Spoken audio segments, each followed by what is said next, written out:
¡Hay un tiroteo! Proteger al presidente. Estas son las historias que nunca se han contado. Una muchedumbre rodea al presidente George Bush padre en Panamá. ¡Moveos, moveos, moveos! Al-Qaeda va por el presidente Clinton en Pakistán.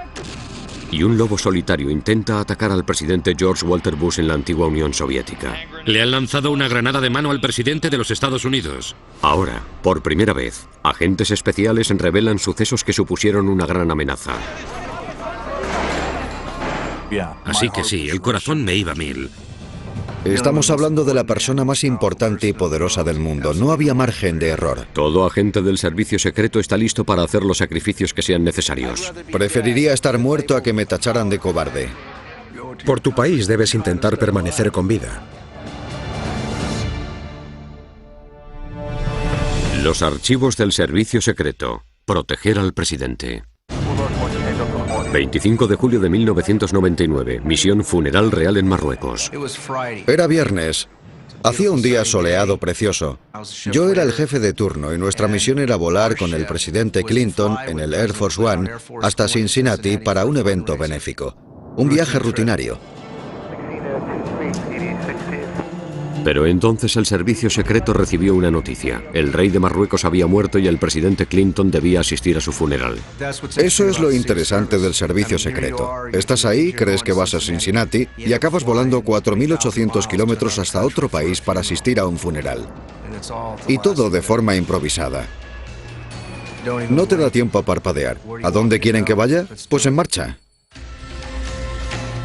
El agente especial Robert Rodríguez estaba a punto de enfrentarse a la misión más peligrosa y difícil de toda su carrera. Probablemente fuera lo más arriesgado que me ha ocurrido en el servicio secreto.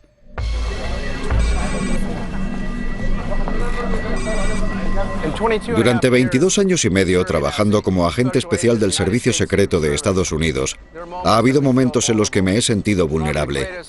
Probablemente cuando me sentí así fue trabajando para el presidente Clinton en el funeral del rey Hassan. No se trataba de un funeral normal. Aparecieron 60 jefes de Estado en el funeral. No solo el presidente Clinton, también el antiguo presidente Bush, Yasser Arafat, Jacques Chirac, reyes, reinas, presidentes, embajadores, ministros. Algo extremadamente problemático, sin duda. Docenas de líderes mundiales recorriendo un cortejo de 3,2 kilómetros entre una enorme multitud. El personal de seguridad estaba abrumado. Cualquiera de ellos podría llevar armas o explosivos. Para el agente Rodríguez, garantizar la seguridad del presidente Clinton era una misión prácticamente imposible. El rey Hassan era muy venerado y muy querido por su pueblo y por gente de fuera de Marruecos. La gente lloraba, la gente tenía miedo. Nadie olvidará aquel día en Marruecos. Estábamos sorprendidos y tristes. El rey Hassan era como nuestro padre. Unos lloraban y otros se desmayaban. Algunos hasta tuvieron que trasladarlos al hospital.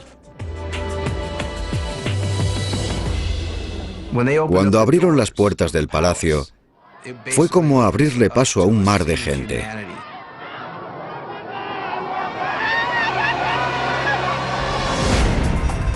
En aquella misión, junto al agente Rodríguez, estaba el agente especial Rich Staropoli. En aquel momento yo estaba con el equipo de contraataque. El equipo de contraataque es la fuerza invisible del servicio secreto en situaciones que requieren una rápida acción y una fuerza letal. La función del equipo de contraataque es identificar, localizar y neutralizar la amenaza. Aquel día había amenazas por todas partes. Al aparecer los jefes de Estado también lo hicieron los fanáticos, los terroristas y los asesinos. Sabíamos que íbamos a encontrarnos en el ojo del huracán. Lo único que agita más a la gente que una conversación religiosa es la muerte de su líder. Y cuando su líder resulta ser un icono religioso, es un caldo de cultivo perfecto para que ocurra algo malo. Rodríguez y sus agentes del servicio secreto asumieron el riesgo y decidieron que el presidente solo caminaría durante una parte del cortejo fúnebre. Pero el presidente tenía otros planes. El presidente Clinton quería mostrar sus respetos y admiración al rey, así que dimos aquel paseo de 3,2 kilómetros.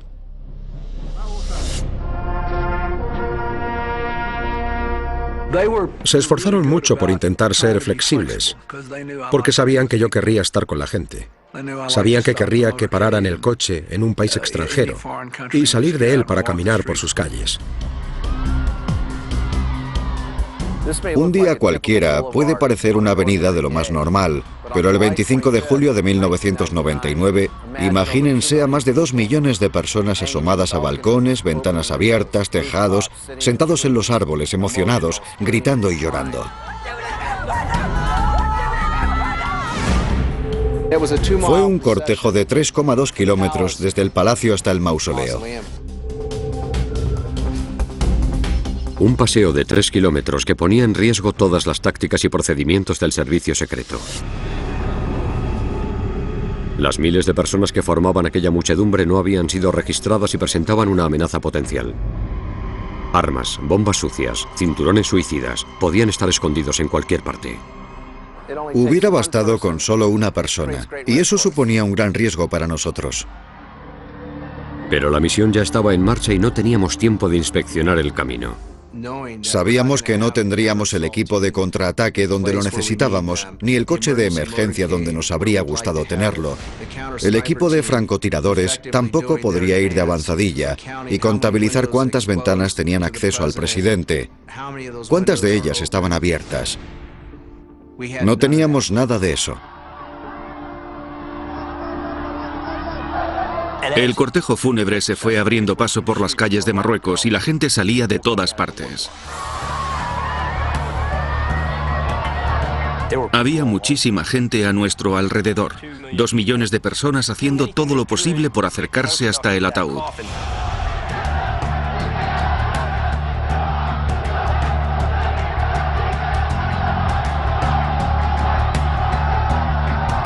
Pero no eran capaces de dejar de pensar en el peligro más evidente. La gente estaba muy emocionada, había millones de personas y todos querían tocar el ataúd. Podría ocurrir cualquier desgracia. Cada vez iba valorando más y más lo que hacían, los riesgos que estaban asumiendo y los riesgos que estaban evitando. Así que, si no hubieran estado ahí, hubiera sido más difícil y más arriesgado hacer el trabajo.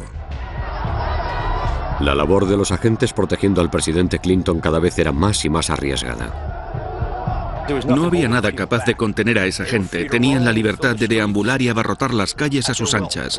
Y eso fue exactamente lo que hicieron. Y en mitad de aquello estaba el presidente de los Estados Unidos y uno de los antiguos presidentes de Estados Unidos. Y ninguno de ellos era muy querido en aquella región. El jefe de turno, el agente Rodríguez, cubrió varias posiciones para hacer frente a posibles atacantes. Llegado el momento, me puse delante para poder ver lo que estaba ocurriendo en la parte de atrás, y además así tendría una mejor posición estratégica para abordar la situación. Mientras, el agente Staropoli intentaba seguir con su tarea. El equipo de contraataque viajaba en un coche dentro del convoy. Ahora teníamos que tomar una decisión importante, quedarnos dentro del coche y pasar por encima de toda esa gente para llegar a su destino, o bajarnos del coche, abandonarlo e ir caminando. Y esa fue la decisión que tomamos. Dejamos al conductor dentro del vehículo, dividimos el equipo y continuamos escoltando al presidente a pie. De repente comenzaron a pasar por encima de las barricadas. Aquello nos preocupó bastante.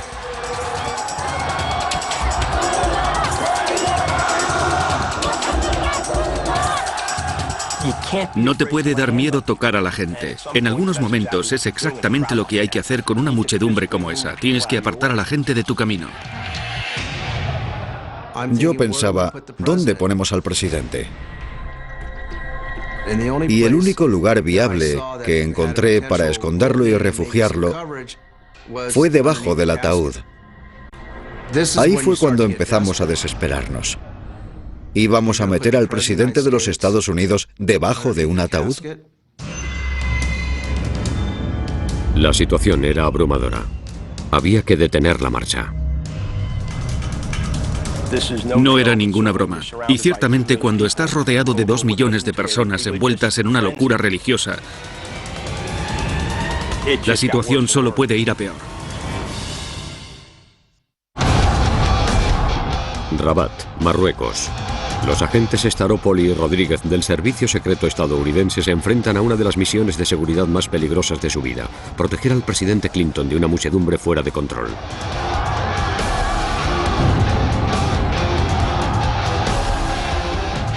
En Marruecos fue como si estuviéramos atravesando el motín de una cárcel, sin saber qué era lo que iba a pasar. Para el presidente Clinton y para aquellos agentes que habían jurado protegerle durante aquel paseo de 3 kilómetros, el peligro acechaba por todas partes.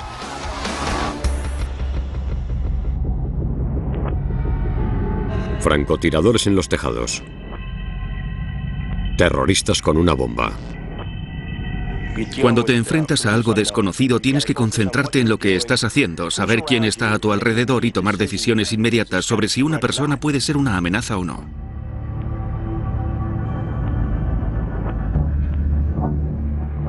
Pero a veces hay que conseguir que todo en una situación peligrosa salga bien. No es trabajo del servicio secreto decirle al presidente que no puede ir a un sitio, sino asegurarnos de que entre y salga de forma segura. La adaptabilidad es algo fundamental cuando hay 2 millones de personas sin registrar que se acercan al presidente.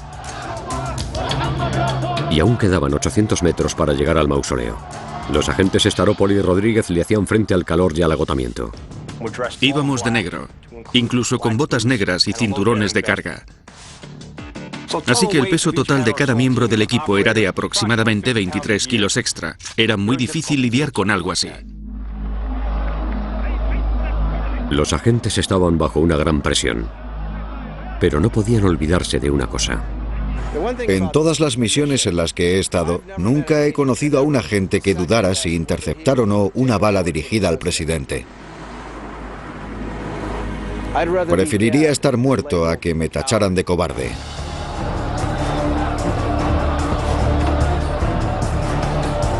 El agente Rodríguez y sus oficiales estaban listos para hacer cualquier sacrificio.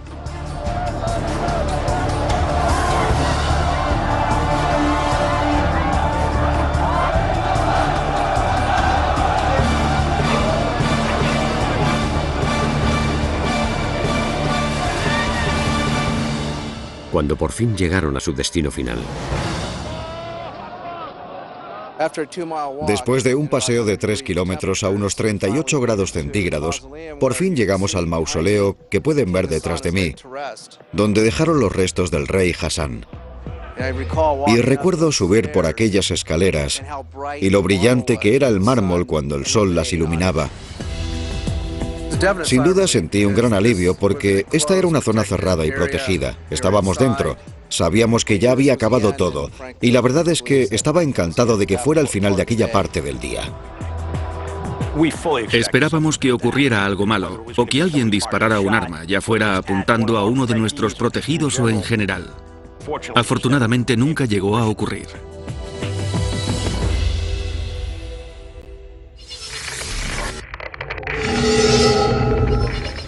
...12 de junio de 1992. Misión, discurso en la calle. Panamá.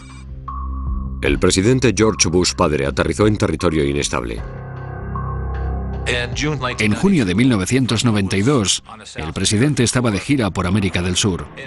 Y fue después de la revuelta panameña y del derrocamiento de Noriega. Una toma de poder hostil. Y se tomó la decisión de que el presidente Bush hiciera una parada ahí para conocer al nuevo presidente. El agente especial Funk estaba en Panamá con el equipo de contraataque o CAT perfectamente equipado y listo para actuar. El equipo CAT está ahí para proporcionar a los agentes un dispositivo y armas mejoradas que el personal habitual no tiene. Pero los servicios de inteligencia les advirtieron de un grave riesgo. Nos habían informado de que esta seguía siendo una zona muy inestable de Panamá, sobre todo la capital, y aún había un fuerte sentimiento de rechazo hacia todo lo estadounidense. Los controles militares seguían activados a lo largo de toda la ciudad. Una multitud de más de 15.000 personas se presentó para ver al presidente Bush. Había un ambiente muy festivo. Globos, niños vestidos de blanco cantando canciones. La gente estaba contenta.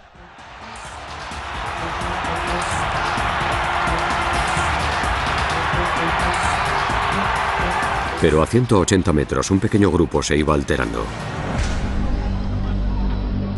La situación se iba deteriorando. Las protestas se iban extendiendo y abarcaban muchas calles que rodeaban aquella plaza. Los manifestantes antiestadounidenses se enfrentaron a la policía. Los agentes que tenía detrás empezaron a mostrar un nivel alto de alerta. Por lo que estaban viendo, oyendo y por lo que decían en la radio, se dieron cuenta de que había una manifestación que se estaba descontrolando. El agente especial Robert Rodríguez también estaba allí. Yo estaba en el equipo de contraataque. Gracias a la radio nos fuimos enterando de lo que estaba pasando. Y teníamos un problema porque había una muchedumbre descontrolada que cada vez se iba acercando más y más hacia donde estaba nuestro protegido. Cuando recibimos aquellos partes por radio, estábamos en nuestro vehículo de contraataque, un todoterreno negro. Estábamos colocados estratégicamente para tener un rápido acceso al escenario. Los agentes estaban al límite. La hostil muchedumbre estaba entrando en el parque. Miles de personas. Todo aquello empezó a descontrolarse. La policía estaba en un nivel alto de alerta. Estaban tensos. No podían contenerlos. La gente empezó a avanzar y a romper las puertas.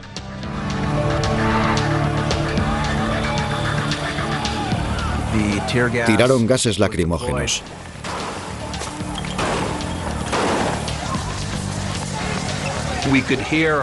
Empezamos a oír disparos. Empezamos a oír cánticos. Sabíamos que se avecinaba tormenta. Había muchísima gente corriendo por allí con armas.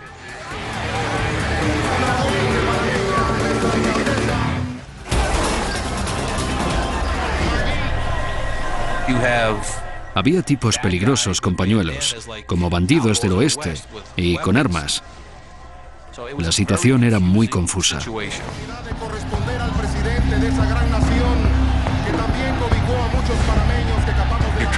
Solo intentábamos mitigar los riesgos. Había una multitud descontrolada y se oían disparos. Era lo único que necesitábamos saber. El bienestar del presidente era mucho más importante que la pompa y solemnidad. A medida que la situación fue empeorando, el agente Funk se preparó para un baño de sangre. Nos informaron de que habían disparado a gente. Era una situación crítica y el servicio secreto tenía que entrar en acción.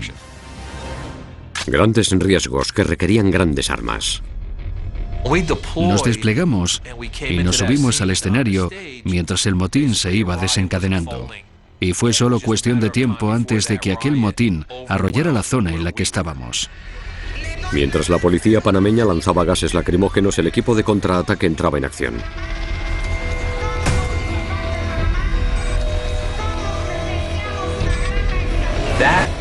Era la primera vez que el equipo CAT llevaba a cabo un despliegue completo.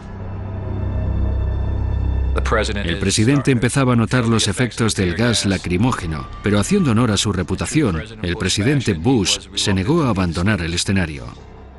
El presidente quería dar su discurso, pero el servicio secreto tenía otra idea. Gases lacrimógenos, una multitud descontrolada y tiros. No era una decisión muy difícil. Era hora de marcharse. Necesitábamos menos de un segundo para tomar la decisión de que íbamos a cubrirle y evacuarle. Cubrir y evacuar, la táctica de protección que mejor representa al servicio secreto.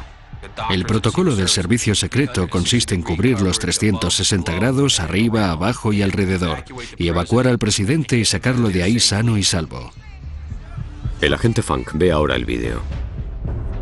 Es la primera vez que veo este vídeo. Refleja gran parte del caos, el pánico y la confusión que estaba teniendo lugar allí. Los agentes actuaron tal y como les habían entrenado. Cubrieron al presidente Bush mientras el agente Funk y el equipo CAT creaban un escudo entre el presidente y el peligro.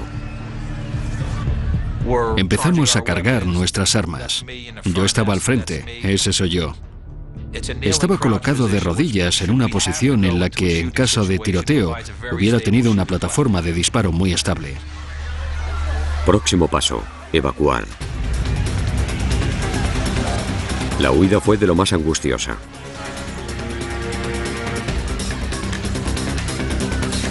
El presidente Bush fue inmediatamente trasladado a la seguridad de su limusina blindada. Tomamos la decisión de llevar al presidente hasta un entorno seguro, a su limusina. Hubo un alto nivel de violencia. Todo ese caos fue algo real.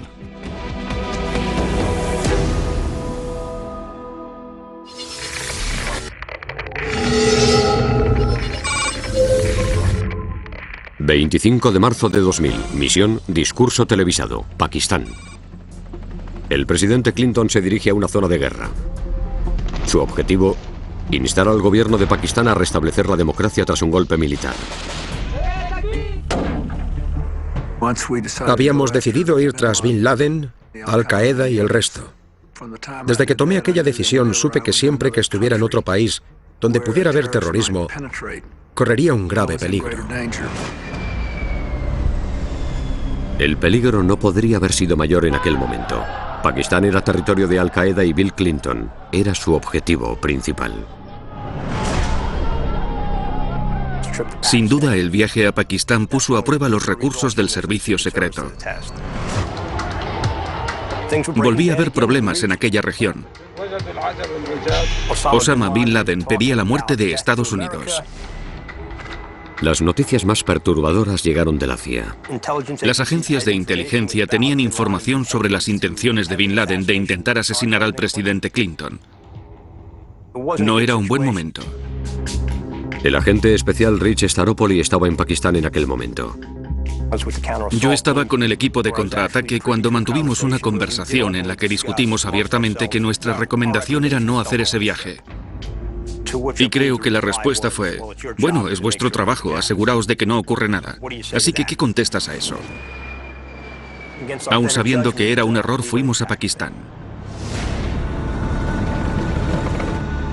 La comunidad de Al-Qaeda, los talibanes, seguro que no querían ver las estrellas y barras pintadas en el Air Force One. No era un lugar en el que quisiéramos entrar.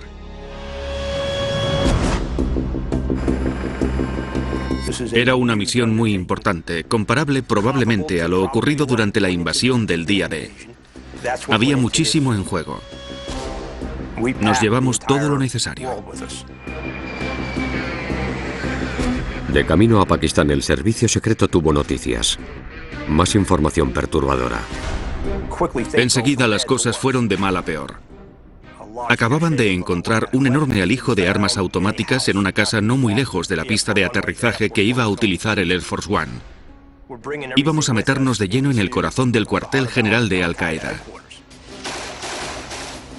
Nuestro objetivo era entrar y salir de allí lo más rápido posible. Dejarle hacer lo que tuviera que hacer y después volver a un entorno seguro. En el aire, el Air Force One. En el suelo, terroristas con fácil acceso a armas de guerra. Había misiles de todo tipo, armas automáticas y AK-47 rápidamente disponibles en aquella región. Encontrar 30 de aquellos no sería difícil, estaban por todas partes. Y ahora, información sobre un posible ataque inminente al Air Force One. Una redada en una casa cercana al aeropuerto había dejado al descubierto a varios insurgentes armados con artillería pesada.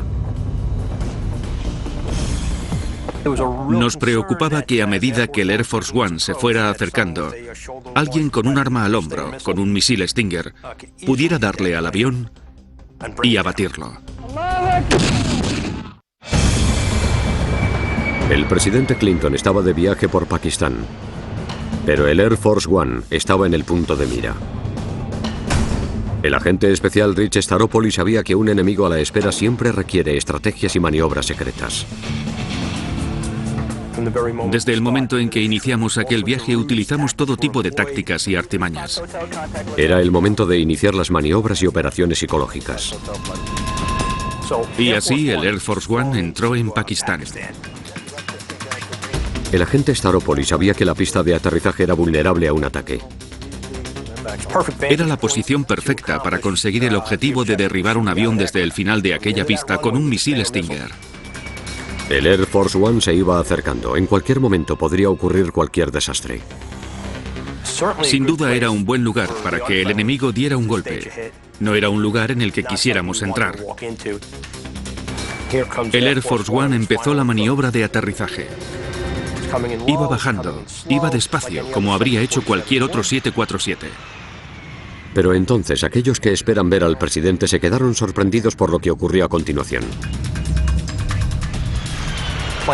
El avión aterrizó, apareció un taxi y aparcó. Colocaron la escalerilla en el Air Force One. La puerta se abrió y allí salió el presidente. Salvo que no era el presidente, sino un agente del servicio secreto.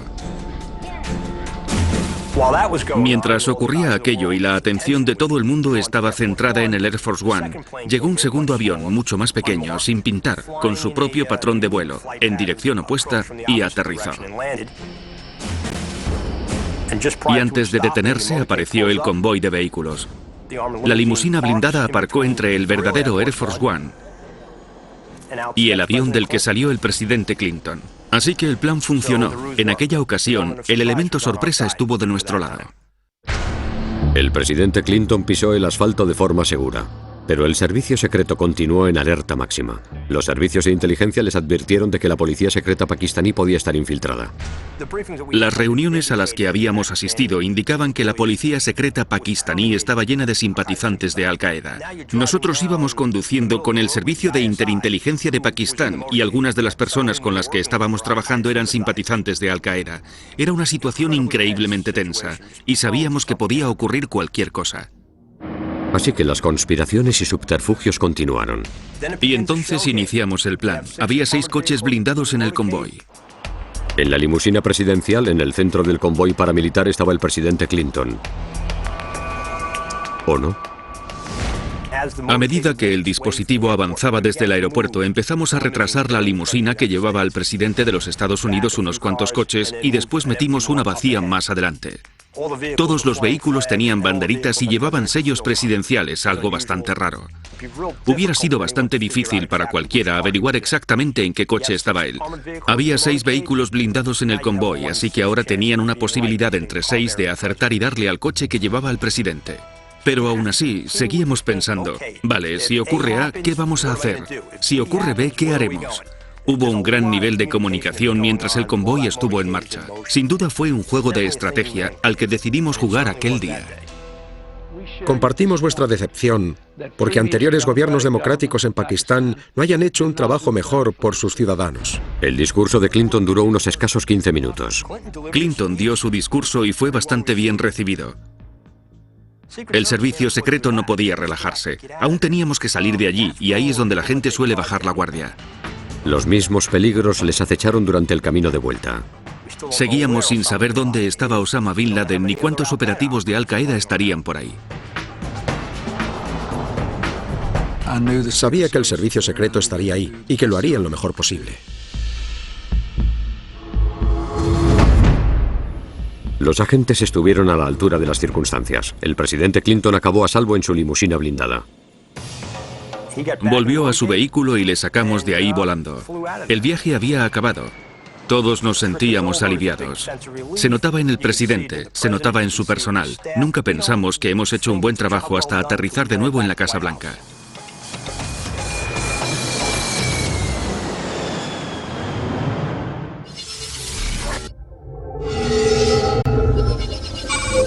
...10 de mayo de 2005. Misión, discurso en la calle. Tbilisi, Georgia. El presidente George Walter Bush vuela hasta la antigua República de Georgia. Tiene programado dirigirse a una enorme multitud en la Plaza de la Libertad de Tbilisi. El pueblo georgiano adora a Estados Unidos. Están muy agradecidos porque les ayudaron a acelerar la caída de la Unión Soviética y, por tanto, su libertad. Así que querían mostrarle su agradecimiento al presidente Bush. El agente especial Tom Fuentes era el jefe de operaciones internacionales del FBI. El servicio secreto es responsable de la protección del presidente, pero si el presidente de Estados Unidos sufre un ataque, el FBI es el responsable de conducir la investigación. El agente Fuentes estaba en el mismo lugar en el que el presidente Bush tuvo un escalofriante encontronazo con la muerte. El 10 de mayo de 2005 tuvo lugar un suceso que podría haber cambiado la historia mundial y concretamente la historia estadounidense. El agente especial Brian Parman era un agente del FBI destinado en Tbilisi. Mi trabajo consistía en trabajar en coordinación con el Ministerio del Interior georgiano para investigar delitos. Aquel día, el agente Parman estaba a punto de enfrentarse al suceso más peligroso de toda su carrera. El día del discurso en la Plaza de la Libertad, las colas empezaron a formarse a las 7 de la mañana. Y, obviamente, el servicio secreto había colocado magnetómetros para registrar a la gente. Los magnetómetros o detectores de metales son la primera línea de defensa del servicio secreto ante cualquier evento presidencial. Y este iba creciendo por momentos. A las 10 de la mañana, era evidente que había mucha más gente de la que se había previsto. Es decir, con toda sinceridad, su popularidad era increíble. Hasta le habían puesto su nombre a la autopista que iba hasta el aeropuerto principal. Así que cada vez había más gente y la multitud iba creciendo por momentos. Y lo que se había estimado en 10.000 personas rápidamente creció hasta las 25 o 50.000. Algunos calcularon que había hasta 100.000 personas. Empezaron a colapsar los controles de seguridad. Y empujaban tanto contra los magnetómetros que la gente empezó a aplastarse y a resultar herida. Las autoridades georgianas cerraron las máquinas y dejaron entrar a todo el mundo en la plaza sin registrarles. Para el servicio secreto fue una pesadilla en cuanto a la seguridad. El servicio secreto, sabiendo que George Bush hablaría a las 13:30 de la tarde, le advirtió de lo peligroso que sería aparecer en mitad de la plaza para dar un discurso delante de decenas de miles de personas que no habían sido registradas. Pero el presidente estaba decidido. No podía marcharse. Tenía que dirigirse a la gente de Georgia. A pesar del peligro, no pensaba abandonar la zona del escenario. Iba a hablar y así lo hizo. Aquella multitud era oficialmente una amenaza. Con los detectores de metal fuera de juego, cualquiera de esas personas podía llevar un arma peligrosa. Había una gran multitud sin registrar. Lo mejor que podíamos hacer era intentar desplazar a la gente hacia atrás y confiar en el cristal a prueba de balas del escenario. Pero cerca había un hombre con intención de asesinarle. Me vestí como solía vestirme siempre y fui directamente hacia la Plaza de la Libertad. Estaba confuso.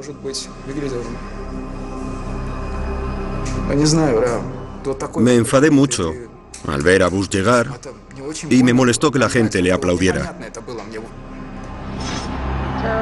Vladimir Arutunian cada vez se iba acercando más al escenario.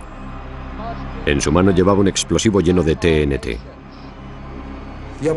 Envolví la granada en un pañuelo para esconderla y la sujeté durante bastante tiempo.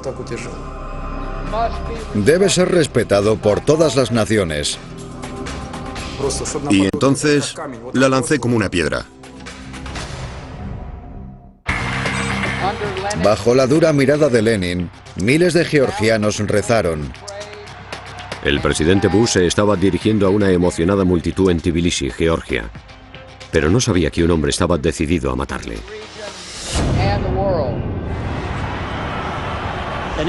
Un individuo situado entre la multitud, con una chaqueta de cuero oscura, enrolló un pañuelo rojo alrededor de una granada de mano, tiró de la anilla y lanzó dicha granada hacia el presidente. El agente especial Parman estaba allí, en Tbilisi. Tiraron una granada de mano hacia el público y aterrizó a aproximadamente 15 metros de donde estaba hablando el presidente. Y se evitó un gran desastre cuando el pañuelo enrollado alrededor de la granada protegió el percutor. El percutor no chocó lo suficientemente fuerte como para producir la explosión. El hecho de que no estallara fue prácticamente un milagro. Aterrizó cerca, en esta zona de ahí, golpeando a una niña pequeña en la cabeza. En aquel momento, un policía que estaba aquí en la plaza observó que algo había golpeado a esa niña y, sin saber si era una roca o algún escombro, se acercó para verlo. El primero en responder, el oficial David Nadiabaiche, se abalanzó sobre la bomba. En cuanto la cogí, supe que era una granada de mano. Le faltaba la anilla de seguridad, lo que significaba que estaba activada. Vi que sería más fácil para mí moverme a través de la gente si iba por ahí. Tenía que alejarme de la multitud. Nadiabaiche llevaba una granada activada y, para salvar otras vidas, puso en peligro la suya. Estaba entumecido. Ni siquiera pensaba que pudiera explotar en cualquier momento. Mi objetivo era alejarla lo más posible de la gente. No me detuve ni un segundo. Entonces, ¿recorrió todo este camino con ella escondida? Sí. La granada estaba escondida en su chaqueta, nadie lo sabía. No. ¿Ningún oficial de policía? No. ¿Nadie sabía que llevaba esa granada? No. ¿Solo usted? Solo yo. Vale, entonces bajó hasta aquí y se quedó quieto. Sí. Me paré aquí y metí la granada ahí dentro. El FBI determinó que la granada era de verdad. Podría haber matado a docenas de personas inocentes, incluyendo al presidente Bush. Su pastor me ha dicho que todo el mundo le ha puesto el apodo de héroe. Sí. Aquel hombre fue un gran héroe, un funcionario georgiano increíblemente valiente. Pero era un delito que había que resolver. Un asesino en potencia andaba suelto. Sabíamos que inmediatamente tendríamos que enviar agentes a lo largo y ancho del país. Bueno, resulta raro ver o estar implicado en un atentado contra la vida del presidente de Estados Unidos. Consideramos que este acto ha sido una amenaza contra la salud, así que sí, el corazón me iba a mil, del presidente de los Estados Unidos. Miré a mi colega del servicio secreto y a mi otro colega de la embajada y supimos lo que teníamos que hacer. Era una persecución. Teníamos que resolver aquel delito. Teníamos que buscar a ese agresor y demostrarle al mundo que ningún delito quedaría sin ser investigado o castigado. Era una prioridad. Habían intentado atentar contra la vida del presidente de los Estados Unidos, así que el FBI iba a identificar al individuo y a resolver aquel delito. No podía quedar impune y le perseguiríamos hasta capturarle y hacer justicia. Así nos ganábamos la vida. En las oficinas centrales del FBI en Washington, D.C., cada vez había más tensión. Alguien había intentado matar al presidente Bush en Tbilisi, Georgia. El posible asesino estaba armado y era peligroso. Era un fugitivo y el ataque podría formar parte de un complot más grande. ¿Podía formar parte de un acto de la yihad contra Estados Unidos? ¿Habría más gente implicada? ¿Sería una operación de Al-Qaeda? Cuando me informaron de lo que había pasado, nos pusimos en marcha para encontrar al sospechoso o sospechosos. Lo que teníamos era la granada de mano, un pañuelo y nada más. Había pocas pruebas. El FBI tenía que llevar esta investigación al siguiente nivel. En primer lugar, pensamos que sería importante dar una rueda de prensa. Lanzaron una granada de mano hacia el escenario principal. Teníamos que informar al mundo de lo que había pasado. Era algo real y necesitábamos su ayuda para resolver aquello. Por la gente de Georgia que acudió al evento. Eso plantó la semilla ahí fuera. Entonces, apareció una mujer, afirmando que había visto algo sospechoso en el evento. Una persona entre la multitud llevaba una pesada chaqueta de cuero. Hacía más de 32 grados. Estaba sudando mucho y maldecía en georgiano. Entonces, ella mencionó que se estaba secando el cuello y la cara con un pañuelo de tela.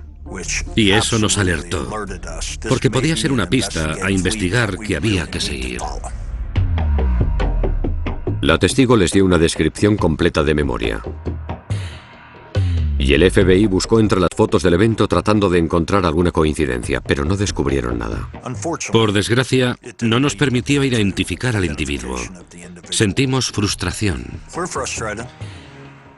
Y sabíamos que estábamos perdiendo el tiempo. El reloj seguía avanzando. Ya habían pasado 2 meses desde el ataque al presidente Bush y aún seguían buscando al fugitivo. Los cuerpos de seguridad de Estados Unidos estaban alerta. Montamos un gran dispositivo para seguir a aquel individuo.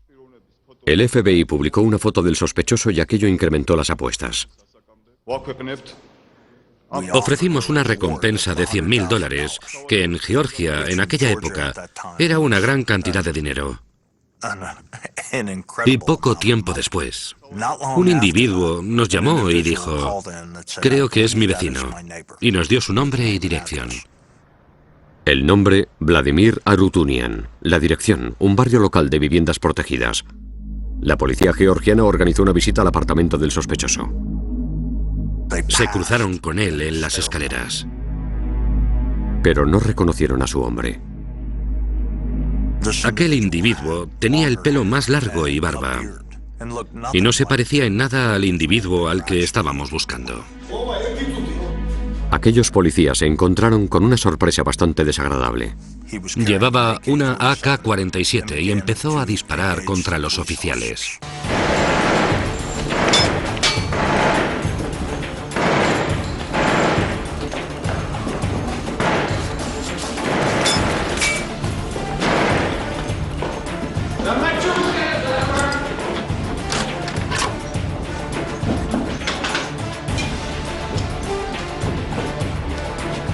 Arutunian recibió 3 disparos, pero después de matar a un oficial georgiano a sangre fría, consiguió escapar hasta un bosque cercano. Y los georgianos hicieron lo correcto. Acordonaron la zona para asegurarse de que no pudiera escapar. Me llamaron a mí y me llevaron hasta la escena. Los georgianos trajeron a un equipo SWAT y perros policía para rastrear a Arutunian. Y fuimos capaces de atrapar y detener a Vladimir Arutunian en un lugar cercano a su apartamento. Confesó haber cometido el delito. Vladimir Arutunian acabó en prisión. Ninguna cámara le había entrevistado aquí. Hasta ahora.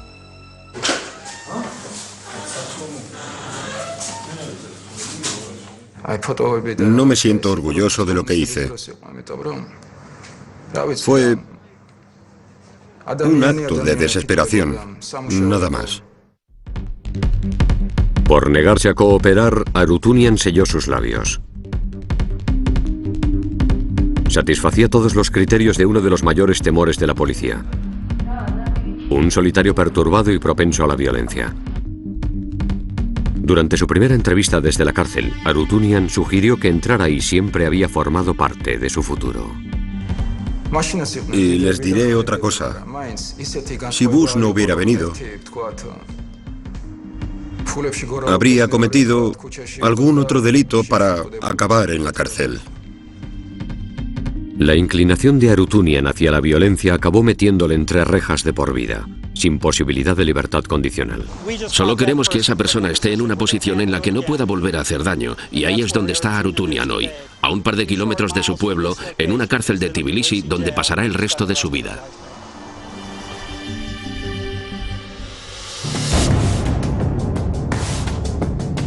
Aquel caso fue resuelto, pero el trabajo de proteger al presidente es más peligroso cada año. Tenemos que estar al 100% de nuestra capacidad todo el tiempo. No hay margen de error. Los agentes presidenciales trabajan contra reloj para evitar el próximo gran ataque. Y eso requiere colaboraciones entre agencias. Le daremos la vuelta a cada piedra. Hablaremos con cada persona. Encontraremos a quien haga falta para que se haga justicia.